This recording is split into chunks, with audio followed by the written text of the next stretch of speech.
સદભાવના વૃદ્ધાશ્રમ બે પ્રકારની શુદ્ધિનું કામ કરે છે. એક પર્યાવરણની શુદ્ધિ માટે 30 લાખ વૃક્ષો 12 થી 15 ફૂટના અમે કરી ચૂક્યા છીએ અને 1,40,00,000 1.5 વર્ષમાં પૂરા કરવા છે. બીજું સામાજિક શુદ્ધિ, સામાજિક સંસ્કાર શુદ્ધિનું કામ કરે છે.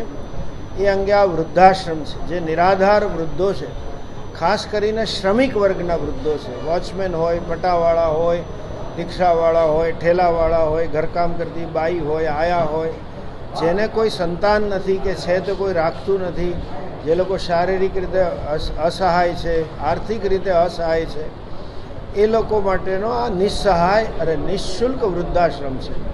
અત્યારે 650 વૃદ્ધો છે, જેમાં 200ની આસપાસ વૃદ્ધો ડાયપર ઉપર છે.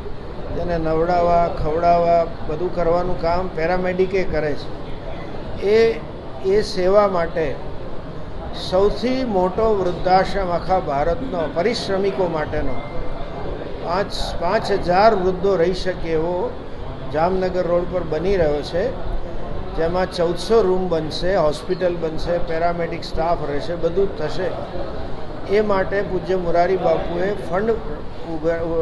ફાળો ઊભો કરવા માટે કથા આપી છે.